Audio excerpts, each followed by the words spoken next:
对，他们2个都一起来接受治疗。对，之前是膝盖，那家恩是今天特别来，谢谢大家。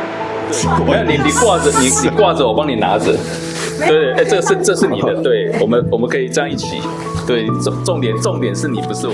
感谢花莲慈济医院的医疗团队帮助我，治疗说让我更勇敢去丢，所以我现在才有这样的成绩。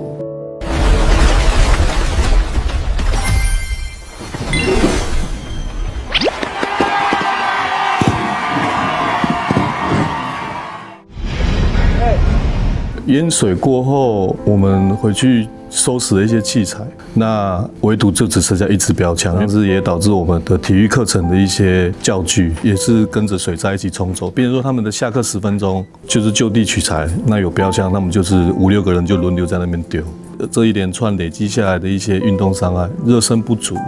等等之类的，所以引发了这些问题。因为这2个小朋友他比较特殊。去年的114全中锦是11月嘛，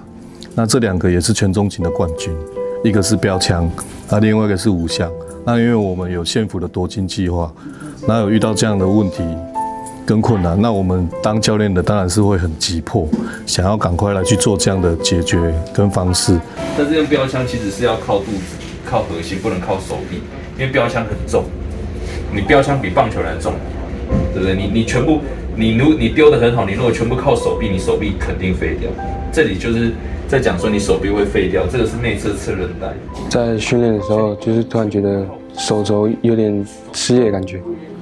然后我觉得就是那时候就觉得我会不会就是田径生涯就是到此结束了。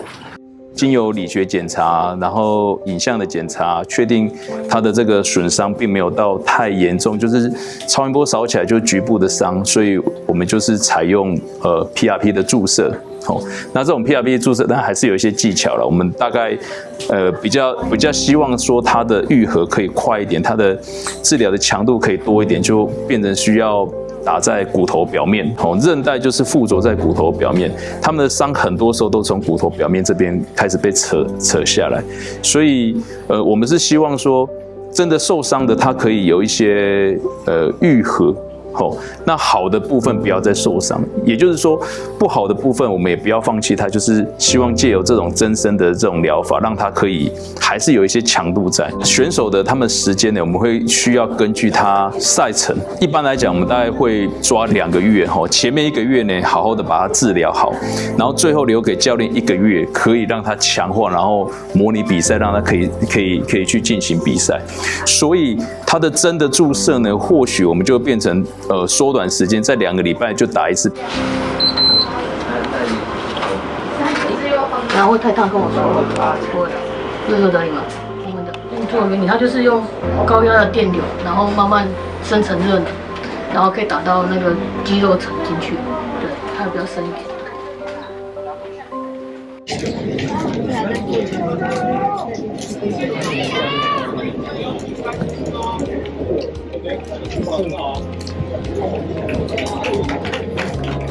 对这次的比赛，我只觉得有